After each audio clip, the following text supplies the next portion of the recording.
All right, so what exactly will be restored? There's some minor structural steel work and some minor work on the handrail and the deck, but primarily it's a bridge paint job. The existing paint has lead materials and other hazardous materials that need to be fully removed, and then they can be restored and replaced by a modern paint system. The existing paint is kind of faded, it's cracked, it's losing some adhesion. It's no longer protecting the structural steel and doing its job to prevent corrosion, and it will be replaced with a modern corrosion protection system. There will be times, due to overhead work for the public safety, that we'll have to close the bridge completely for short durations, on the order of several days, maybe a handful of times during the construction project.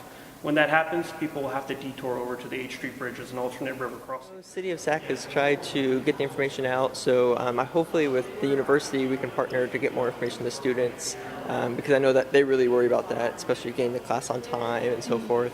And if they have to take an alternate route, they'll have to plan ahead and actually live across the river from the bridge, and so it'll affect me with the closure and the construction, but I'm really happy they're doing these forums early so we can plan and be prepared. You know, I found out so far it probably won't affect me too much. There's only going to be a couple periods where the bridge will be closed completely, but overall it should be open, and so the impacts to me or people that live across the river should be minimal.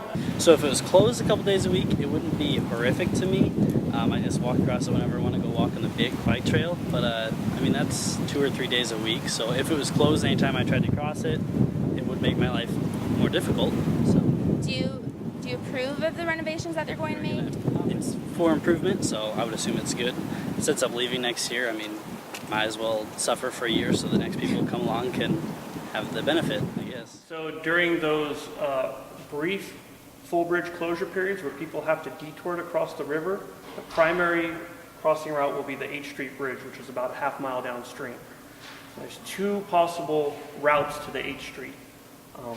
One is along the levee road or along the bike path, up to the levee access ramp at H Street, across the river, and back down the levee road on the other side. Now during the Guy West Bridge Restoration Project, the Army Corps is also performing levee work. There's a chance that a bridge closure on Guy West may coincide with levee work downstream. If that's the case, pedestrians and bicyclists won't be able to utilize the access point for the H Street Bridge at the levee. That'll be shut off due to the levee work.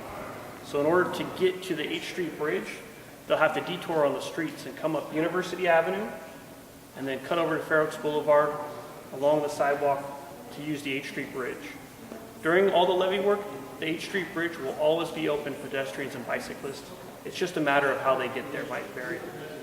So the primary benefit is that we'll be restoring this paint system that's preventing the steel from corroding.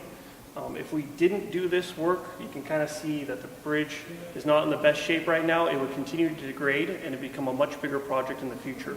Right now it's a paint restoration project, but in the future we'd be restoring major steel members. It'd be much more costly and expensive. The goal is to make a long-lasting, safe structure for all the users of the parkway, including students.